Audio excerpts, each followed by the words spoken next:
Assalamualaikum warahmatullahi wabarakatuh. Kami dari kelompok 19. Di sini kami akan melanjutkan materi pada bab ketiga, yaitu mengenai lembaga keuangan.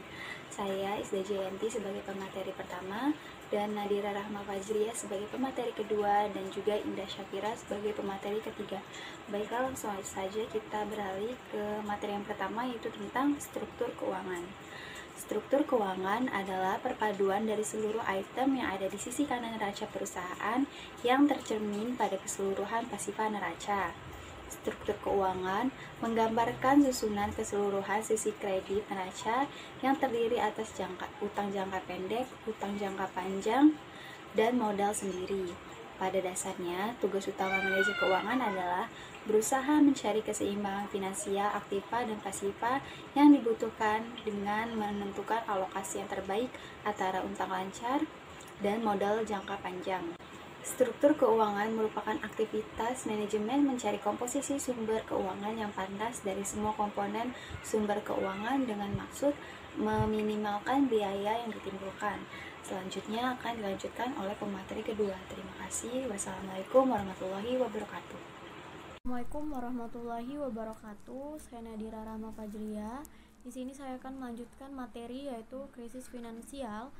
Dalam menanggulangi merosotnya nilai rupiah ini, pemerintah mengembangkan rupiah dari band intervensi yang berkisar 12%. Untuk pengendalian awal pada band intervensi itu, pemerintah telah menghabiskan cadangan devisa hingga diperkirakan hanya tersisa 12 miliar US dollar. Namun demikian, tidak ada tanda-tanda yang meyakinkan nilai tukar akan membaik, dan bahkan kondisi keuangan tetap memburuk. Bunga uang tinggi dan kemungkinan inflasi yang hebat bisa terjadi. Dalam kondisi memburuknya ekonomi inilah pemerintah meminta suntikan uang dolar melalui IMF karena khawatir keadaan ekonomi semakin memburuk. Faktor penyebab krisis keuangan di Indonesia datang dari dua sisi, yaitu faktor eksternal dan internal. Tindakan pemerintah menanggulangi krisis keuangan dengan mengendalikan SBI dan SPBU dengan mengetatkan fiskal menyebabkan terjadinya stres dalam ekonomi. Proses asimetri information antara swasta dan pemerintah maupun masyarakat dan pemerintah serta investasi asing membuat keadaan semakin memburuk. Penyebab dari faktor krisis keuangan dewasa ini dapat disebabkan yang pertama, dolar tidak menggali dolar yang dapat dari luar tidak digunakan untuk memperkuat ekspor dan lebih bersifat konsumtif. Yang kedua, kondisi perbankan yang tidak sehat atau terlalu banyak bank bermasalah dan tidak efisien. Yang ketiga, sistem monitoring dan pengawasan di bidang keuangan dan moneter sangat lemah dan tidak bisa bekerja dengan baik. Kemudian yang keempat, faktor struktur ekonomi di berbagai bidang, sektor dan komoditi yang masih terdistorsi karena ketidaksempurnaan bekerjanya di pasar, antara lain karena monopoli dan monopsoni dan sejenisnya. Kemudian materi keempat yaitu ada industri perbankan. Bank Indonesia telah merumuskan sebuah grand strategi pengembangan pasar perbankan syariah sebagai strategi komprehensif pengembangan pasar yang meliputi aspek-aspek strategis, yaitu penetapan visi 2010 sebagai industri perbankan syariah terkemuka di ASEAN, pembentukan citra baru perbankan syariah nasional bersifat inklusif dan universal, pemetaan pasar secara lebih akurat, pengembangan produk yang lebih beragam, peningkatan pelayanan, dan serta strategi komunikasi baru yang memposisikan perbankan syariah lebih dari sekedar bank. Komitmen pemerintah Indonesia untuk mengembangkan perbankan syariah terlihat begitu besar. Hal ini didorong oleh potensi pasar yang sangat besar sehingga membuat peningkatan drastis pemain dalam bank syariah. Apalagi penduduk Indonesia sebagian besar adalah muslim. Komitmen ini telah dibuktikan dengan disusunnya undang-undang perbankan syariah didorong oleh perkembangan industri perbankan. Analisis industri perbankan syariah ini akan dilakukan dengan menganalisis struktur dan perubahan dalam struktur industri, mekanisme persaingan dan pesaing, kesempatan dan ancaman dan konteksnya, baik masa lalu, saat ini maupun masa mendatang.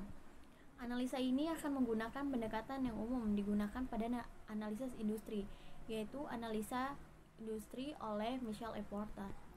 Porter 1980 telah mengungkapkan 5 kekuatan persaingan, menentukan kekuatan perusahaan dalam industri untuk mendapatkan keuntungan yang memadai. 5 kekuatan ini menentukan struktur industri dan intensitas persaingan. yaitu ada yang pertama ancaman produk pengganti, yang kedua ancaman persaingan, yang ketiga ancaman pendatang baru, yang keempat daya tawar pemasok, serta yang kelima daya tawar konsumen. Itu saja yang dapat saya sampaikan. Selebihnya dilanjutkan oleh pemateri selanjutnya.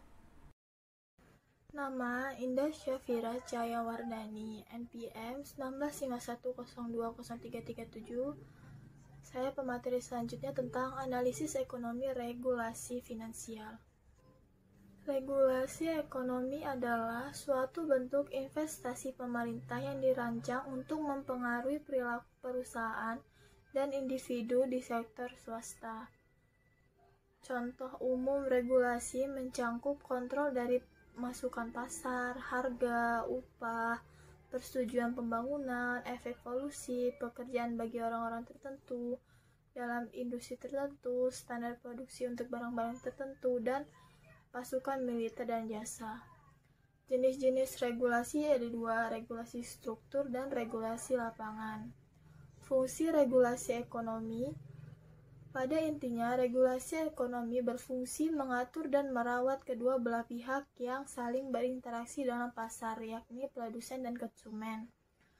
Melindungi kepentingan konsumen dan produsen agar tidak merasa dirugikan, dan menghilangkan deadweight loss. Regulasi ekonomi di Indonesia.